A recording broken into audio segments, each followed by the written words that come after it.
La guerre en Iran, a priori, ça doit vous sembler assez loin de la frontière est de l'OTAN. Je vous l'accorde, on parle d'un théâtre complètement différent, d'acteurs plus variés et d'enjeux politiques, religieux et économiques qui n'ont rien à voir avec l'Europe de l'Est. Mais voilà, en géopolitique, tout est lié. Un événement quelque part a toujours des répercussions ailleurs.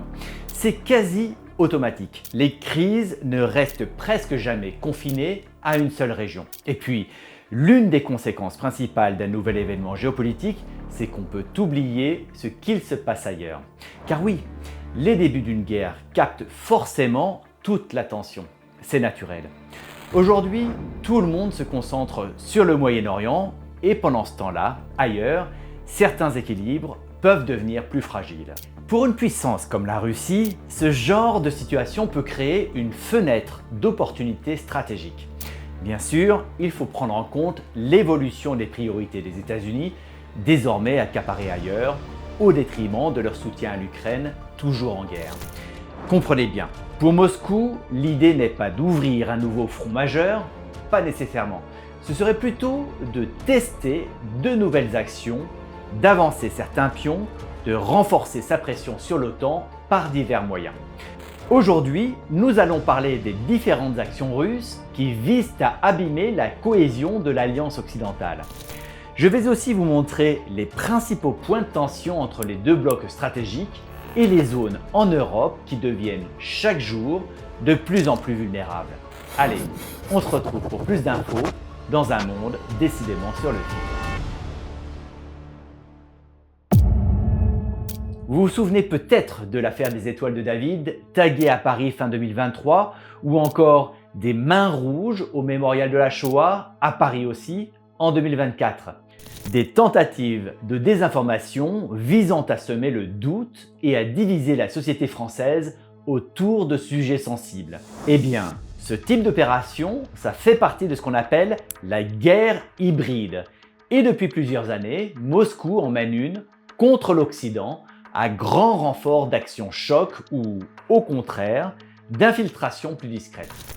Il y a beaucoup d'exemples concrets d'opérations de guerre hybride. Vous pouvez penser aux cyberattaques attribuées à la Russie par exemple, ou simplement à des opérations de sabotage sur les infrastructures qui ne sont pas toujours médiatisées. Et ça, c'est sans compter l'espionnage et les opérations clandestines qui ont été largement renforcées ces dernières années.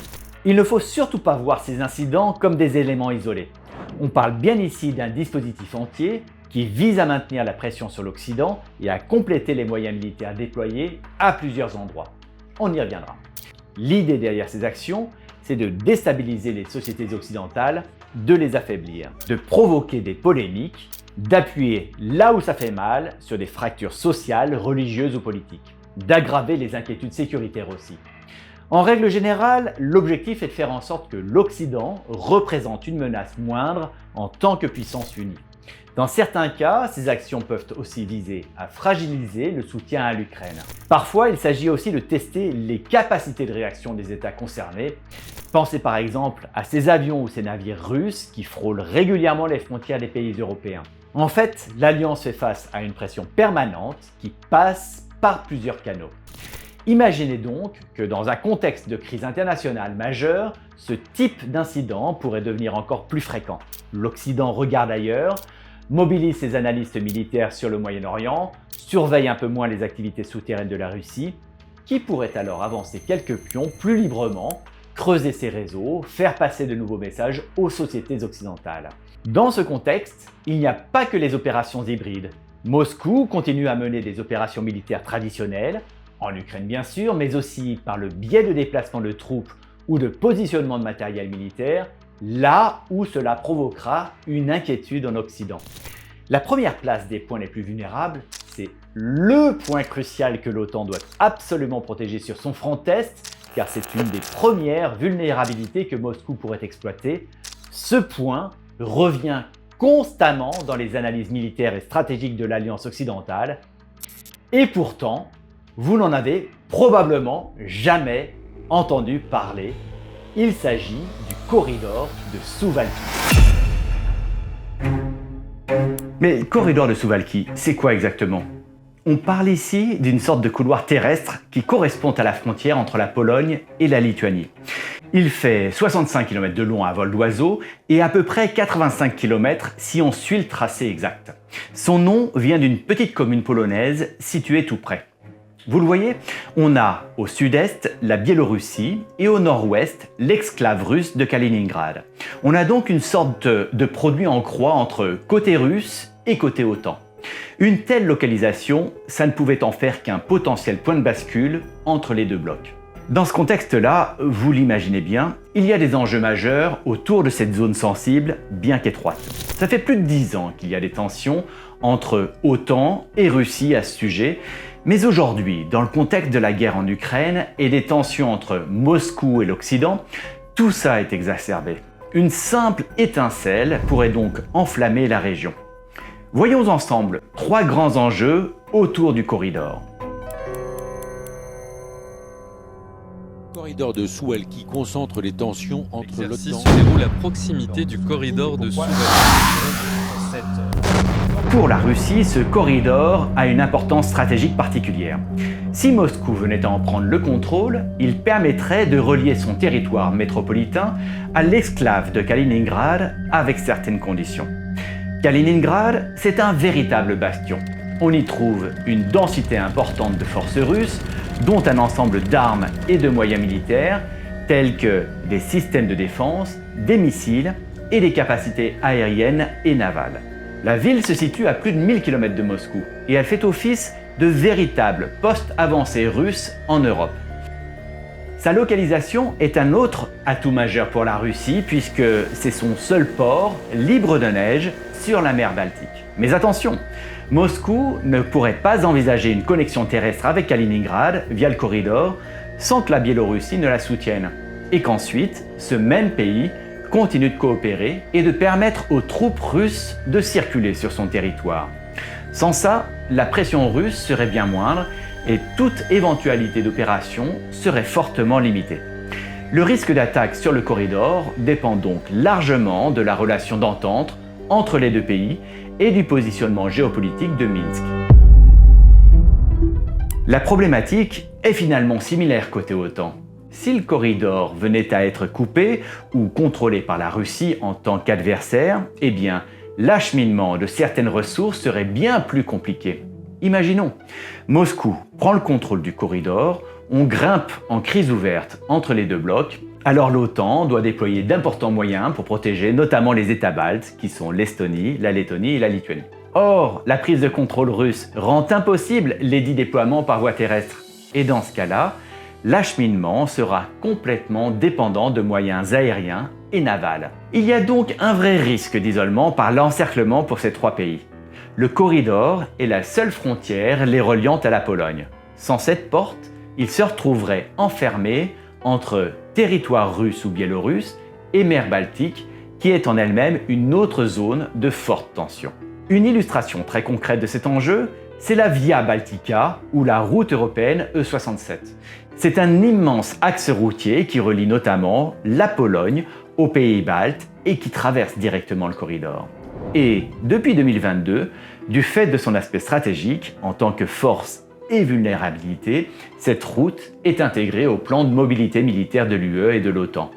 Les ponts ont été renforcés par exemple, d'autant que les gabarits de cet axe sont compatibles avec des véhicules lourds au besoin. C'est désormais ce qu'on appelle une infrastructure à usage dual, c'est-à-dire qu'elle peut être utilisée pour des moyens civils comme militaires. C'est donc d'autant plus important pour l'OTAN d'en conserver le contrôle. Au-delà de ça, les conséquences seraient immenses en cas d'action rapide russe car l'OTAN ferait face à un dilemme. Soit l'escalade immédiate, soit accepter cet isolement, au moins temporairement. Ici, la question de l'article 5 se pose. Vous savez, l'article 5, c'est l'assistance mutuelle que se doivent les membres de l'OTAN en cas d'agression extérieure. Eh bien ça, c'est une question extrêmement sensible et hautement politique, si vous voyez ce que je veux dire. I did the same thing with NATO. I got them to pay up. NATO was busted until I came along. I said, everybody's going to pay. They said, well, if we don't pay, are you still going to protect us? I said, absolutely not. They couldn't believe the answer. And everybody, you never saw more money pour in. L'OTAN est bien sûr entraînée pour ce type de scénario et dispose de forces de réaction rapides. Mais à voir si, dans les faits, la cohésion de l'Alliance tiendrait le choc. En réalité, que se passe-t-il autour de cette zone aujourd'hui? Ces dernières années, notamment depuis le début de la guerre en Ukraine, le niveau de tension dans la région a explosé. Ici, on ne parle pas seulement du corridor, mais aussi de la frontière entre la Pologne et la Biélorussie, ou bien des territoires des pays membres de l'OTAN et ou de l'UE. Ce sont des opérations qui ne sont pas militaires en tant que telles, mais qui visent à maintenir une forme de pression sur un adversaire. Par exemple, des avions ou bateaux russes qui font des passages répétés très près des espaces aériens et maritimes, ou font même de courtes incursions pour tester le temps de réaction du pays cible. Vous trouverez d'ailleurs un lien sur une autre vidéo sur les provocations russes à la fin de celle-ci. Vous vous souvenez peut-être également de la crise dite des migrants entre la Biélorussie et la Pologne entre 2021 et 2022 ? À ce moment-là, l'UE avait imposé des sanctions contre le régime biélorusse d'Alexandre Loukachenko. Eh bien, le régime a dit vouloir répliquer à cette agression politique. Des vols avaient été affrétés pour emmener des candidats à l'immigration depuis le Proche-Orient. Là aussi, on est vraiment dans un type d'opération hybride, pas militaire, mais qui a vocation à entretenir la tension face à l'Alliance et ses possibles vulnérabilités, qu'elles soient géographiques, sociales ou politiques par exemple. Bien sûr, l'OTAN se prépare face à ces campagnes de guerre hybride et notamment face à leurs outils comme les attaques cyber, la désinformation, l'ingérence politique, et les moyens ont été considérablement renforcés ces dernières années. Mais en parallèle, l'Alliance doit renforcer ses moyens de défense en cas d'attaque militaire traditionnelle. D'abord, par le biais d'exercices militaires de plus ou moins grande ampleur, dont certains ont un focus sur le corridor en lui-même. Et ensuite, en installant des forces dans la région qui ont vocation à intervenir rapidement, si besoin, en cas d'offensive russo-biélorusse. C'est ce qu'on appelle les présences avancées renforcées, ou EFP de son acronyme en anglais. Il y en a sur tout le front Est. Une liste exhaustive, ce serait rébarbatif, mais je peux en citer quelques-unes comme la lituanienne, qui est menée par mon pays, l'Allemagne. Il y a également une EFP en Estonie, menée par le Royaume-Uni, une également en Pologne, menée par les États-Unis, et puis une en Roumanie, dont la France est la nation cadre. Et puis, au-delà de ça, il y a ce petit commandement qui pourrait se révéler crucial en cas de crise ouverte. C'est la division multinationale Nord-Est, établie en Pologne, au plus près du corridor. C'est une sorte de QG de guerre terrestre régional, si vous voulez. Et cette division, elle a vocation à devenir la chef d'orchestre d'une opération terrestre éventuelle dans la zone. Elle coordonnerait l'action des forces OTAN dans la région. Bien sûr, les États en première ligne se préparent tout particulièrement à une attaque éclair venant de l'Est. La Pologne, par exemple, a investi massivement dans ce budget défense à tel point qu'elle devient l'un des principaux piliers militaires d'Europe. Peut-être même bientôt au niveau de la France et du Royaume-Uni. Aujourd'hui, Varsovie a la plus grande armée active de l'UE et son budget défense est plus de 2 fois plus élevé que le seuil fixé par l'OTAN, à savoir 2% du PIB. Il y a d'autres initiatives très locales autour du corridor de Suwałki. Par exemple, le projet de la Lituanie qui a proposé à la Pologne de créer un terrain d'entraînement militaire sur le corridor. Avec ces éléments en tête, on peut imaginer plusieurs scénarios de ce qu'il pourrait se passer autour du corridor de Suwałki. D'abord, une éventuelle coupure claire et nette. C'est le scénario le plus critique, le plus brutal, évidemment la plus grosse rupture stratégique. Ça voudrait dire que les forces russo-biélorusses auraient pris le contrôle de plusieurs endroits du corridor au point de le contrôler. Ça forcerait l'OTAN à négocier avec une Russie qui aurait alors un levier fort dans la balance. Ensuite, il y a l'idée d'une campagne hybride qui monte petit à petit en intensité. Ça se traduit par une multiplication des sabotages, des incidents aériens, une pression migratoire et ou cyber, etc. Ça, ce serait dans le but d'user la cohésion de l'Alliance, de maintenir la pression et aussi de ralentir les renforts éventuels envoyés par l'OTAN. Enfin, il pourrait y avoir une sorte d'intermédiaire, ce qu'on appelle en langage militaire une interdiction sans occupation. Avec par exemple des menaces de frappe depuis Kaliningrad ou une pression depuis le territoire biélorusse. L'idée ici, ce serait de rendre le corridor impraticable sans avoir besoin de tenir le terrain en lui-même.